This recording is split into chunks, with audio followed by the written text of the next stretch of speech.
दोस्तों, आपको कई बार ये प्रश्न होता होगा कि आईएएस और आईपीएस में सबसे कौन ज़्यादा पावरफुल है। इसका आंसर देना इतना आसान नहीं है। अगर हम विज्ञान की तरह से बात करें कि दोनों में से पावरफुल कौन है, तो पावर का मतलब होता है work done per unit time. और हम जानते हैं कि आईपीएस को फिजिकल ट्रेनिंग भी मिलती है, इससे तो वो पावरफुल है। It's a job part. लेकिन यहाँ पे हम देखें तो पावर का मीनिंग बहुत ब्रॉड है। यानी कि पावर है, उसका मीनिंग हम ये कह सकते हैं कि power means authority, control, reputation, influence and impact. दोस्तों, अगर आप मुझसे पूछोगे कि क्या दो चीज़ों की कंपैरिजन करनी चाहिए, तो मैं कहूँगा ना। Because as Bill Gates say that don't compare yourself with anyone in this world. If you do so, you are insulting yourself. लेकिन यहाँ पर हम ये डिस्कशन सिर्फ इसलिए कर रहे हैं क्योंकि हमारा जो कन्फ्यूज़न है कि कौन ज़्यादा पावरफुल है, कौन ओहदे में ऊपर आता है, वगैरह वगैरह, वो सब कन्फ्यूजन एड्रेस कर सके और दूर कर सके। जय हिंद दोस्तों, मैं हूँ दीप पटेल और आप जुड़ चुके हैं अपने फेवरेट चैनल नवोदया वॉरियर्स पे। दोस्तों, पिछली वीडियो में मैंने आईएएस बनने के लिए एग्ज़ाम, उनके प्रमोशंस और सैलरी की बात की थी। तो दोस्तों, आज के इस वीडियो में हम कंपैरिजन करने वाले हैं कि आईएएस और आईपीएस का, इन दोनों सर्विसेज को कंपेयर करना इतना आसान नहीं है। ये बिल्कुल अलग अलग सर्विसेज है। इनमें से हम किसी को भी एक दूसरे से ऊपर नहीं बता सकते। जैसे कि दोस्तों, ऑल इंडिया सर्विसेज में 3 सर्विसें आती है। पहली है IAS, means Indian administrative service, then IPS, Indian police service, then IFOS यानी कि इंडियन फॉरेस्ट सर्विस। दोस्तों, ये तीनों सर्विसें अपनी अपनी जगह पर पावरफुल है। फॉर एग्जांपल, अगर हम एग्जांपल के तौर पे देखें तो अगर मैं आपसे पूछूं कि एक पुलिस इंस्पेक्टर और एसपी में कौन पावरफुल होगा, तो आप सीधा बता देंगे कि यार ये तो एसपी है जो सबसे पावरफुल होगा। ठीक है, मीन्स इन दोनों में। बट ये बात एसपी आईपीएस और डीसी आईएएस के केस में आसानी से नहीं की जा सकती। जैसा कि हम जानते हैं कि दोनों आईएएस और आईपीएस के लिए सेम एग्ज़ाम होती है, सिविल सर्विस एग्ज़ाम, जो यूपीएससी हर साल कंडक्ट करता है, जिनके अंदर और भी कई सर्विस आती है। एग्ज़ाम के बाद सर्विसेज अलॉट होने के बाद इनका 3 मंथ लेबनास में फाउंडेशन कोर्स होता है। यहाँ पे आप देख सकते हैं इनका 3 मंथ एट लेब्सना में फाउंडेशनल कोर्स होता है। उसके बाद उनकी स्टोरी अलग अलग होती है।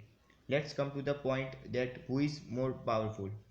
दोस्तों, इन पावर्स को देखने के लिए हम इनको पहले कुछ डायमेंशंस में डिवाइड कर देते हैं, जैसे opportunity, authority, control, impact, prestige and salary.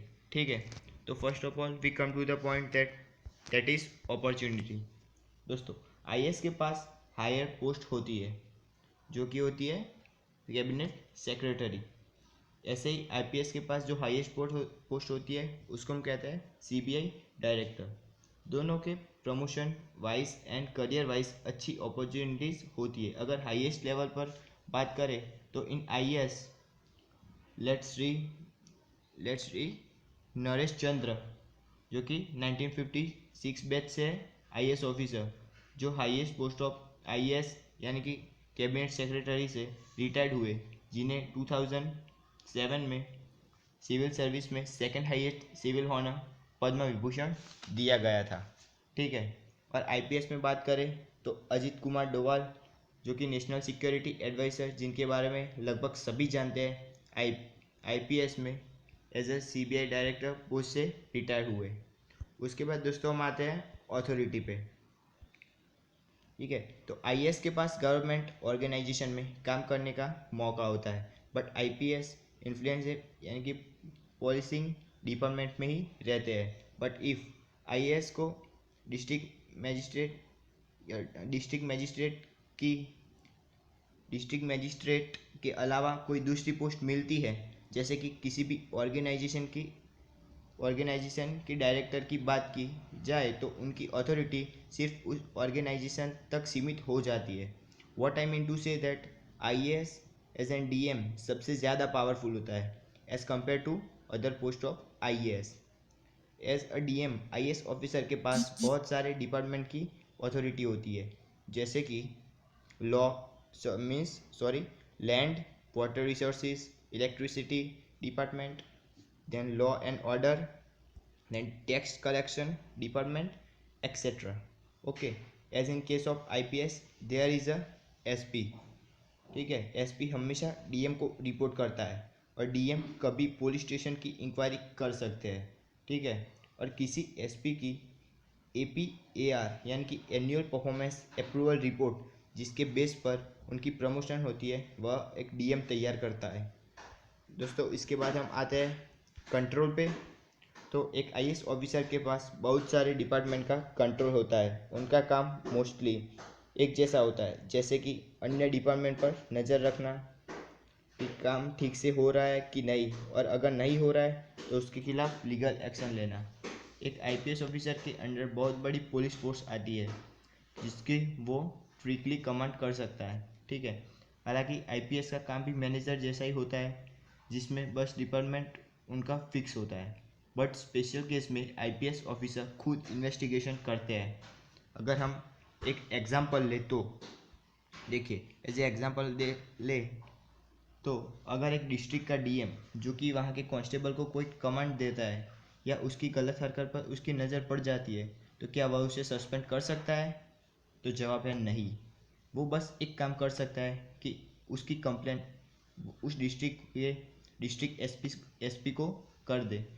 एक डीएम अपने ज़िले में आने वाले ऑलमोस्ट सभी डिपार्टमेंट, यहाँ तक कि क्लास 3 के लेवल तक के ऑफिसर को सस्पेंड कर सकता है, पर इन केस ऑफ पुलिस और कांस्टेबल का ट्रांसफ़र तक नहीं कर सकते।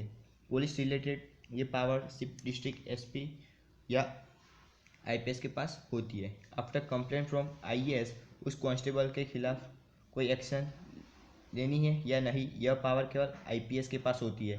अगर वो आईएएस के बात से सहमत नहीं है तो वह एक्शन लेने से मना भी कर सकता है। ठीक है दोस्तों, इसके बाद हम आते हैं इम्पैक्ट। दोनों ही सर्विसेज सोशल सर्विसेज है, दोनों के कामों का सोसाइटी पे इम्पैक्ट होता है। आईएएस का काम स्टेट गवर्नमेंट में और सेंट्रल गवर्नमेंट को पॉलिसी फॉर्मुलेशन में हेल्प करना है और गवर्नमेंट की स्कीम को अपने डिस्ट्रिक्ट में इम्प्लीमेंट यानी कि लागू करने का होता है। इसी तरह आईएएस के कंधों पे डिस्ट्रिक्ट की बड़ी बड़ी जवाबदारियाँ होती है जिससे लोगों की लाइफ में लॉन्ग टर्म में ज़्यादा असर पड़ता है। ठीक है, और दूसरी तरफ हम देखें तो एक आईपीएस ऑफिसर को एलोटेड और डिस्ट्रिक्ट में लोगों की सुरक्षा की जिम्मेदारी दी जाती है। ये अपने आप में बहुत बड़ी जिम्मेदारी है, उनका अपने आप में बड़ा काम है। किसी के घर पे चोरी हो गई, कहीं मारपीट हो गई, किसी के साथ मिसबिहेव हो गया या किसी के साथ कोई और प्रकार का अपराध हो गया तो उन सभी की एफआईआर दर्ज करना, उनकी प्रॉब्लम को सॉल्व करना और अकॉर्डिंगली एक्शन लेना। इसीलिए आईपीएस ऑफिसर का लोगों की लाइफ पे डायरेक्ट इम्पैक्ट पड़ता है। अगर इसके बाद हम बात करें प्रेस्टीज यानी कि सम्मान, तो दोनों का सोसाइटी में बहुत ही सम्मान होता है। उनको उन क्षेत्र की स्कूल, कॉलेजेस या अदर ऑर्गेनाइजेशन फंक्शन में एज ए चीफ गेस्ट बुलाया जाता है। अगर कंपैरिजन की बात करें तो लोगों के हिसाब से आईपीएस आईएएस को रिपोर्ट करता है, इसीलिए उनकी नज़र में आईएएस आईपीएस से हुद्दे में बड़े होते हैं। ठीक है, लेकिन अगर जो एक डीएम पब्लिक प्लेस पे निकलता है तो वह उतना एक्टिव नहीं होता जितना कि एक आईपीएस, बिकॉज आईपीएस के पास अपनी एक यूनिफॉर्म रहती है। उस यूनिफॉर्म की कैप पे लगे अशोक स्तंभ को देखकर कोई भी यह जान सकता है कि he is an IAS officer. Okay, and उसके बाद हम देखते हैं सैलरी। तो अगर आप ये देखने जाए कि ज़्यादा जिम्मेदारियाँ किसके पास होती है तो वह है आईएएस ऑफिसर के पास, और सबसे स्ट्रेसफुल लाइफ किसकी होती है तो वो होती है एक आईपीएस ऑफिसर की, क्योंकि उनकी जॉब 24/7 टाइम होती है। उनको कोई वीकेंड नहीं मिलता और ना ही कोई और छुट्टी। और एक आईएएस ऑफिसर की जॉब जो कि 9/5 टाइम ही होती है। अगर कोई आपातकालीन स्थिति के अलावा बात करें तो उनको अपने एक नियमित समय में काम करना होता है और उन्हें सरकारी छुट्टी का बेनिफिट होता है। इन सब के बावजूद एक आईएएस ऑफिसर को उसके सिमिलर रैंक वाले आईपीएस ऑफिसर से सैलरी ज़्यादा मिलती है, जो कि यहाँ पे आप देख सकते हैं। और उस सैलरी के साथ साथ उन्हें बग्स एंड बेनिफिट्स ज़्यादा मिलते हैं, यानी कि जो सरकारी बेनिफिट्स है वो उनको ज़्यादा मिलते हैं। तो इन सभी को अगर कंबाइन करके हम एक सिंपल कंक्लूजन निकालें तो हम क्या निकाल सकते हैं, जैसे कि अगर हम कंक्लूजन पर आते हैं तो आप देख सकते हैं कि दोनों में से सबसे ज़्यादा पावरफुल कौन है। दोनों के पास अपने अपने डिपार्टमेंट में अलग अलग पावर्स है। दोनों सर्विसेज अपने स्तर में लोगों के जीवन में अच्छा बदलाव लाने की एक अच्छी अपॉर्चुनिटी प्रोवाइड कराती है। आईएएस ऑफिसर की एक्शन लोगों के जीवन में लॉन्ग टर्म इम्पैक्ट लाती है, बट आईपीएस की इमीडिएटली। ठीक है, मतलब जितनी ज़्यादा पावर मिलती है उतनी ज़्यादा जिम्मेदारियाँ बढ़ती है। आईएएस और आईपीएस दोनों में से किसी के पास अल्टीमेट पावर नहीं होती। दोनों का एक दूसरे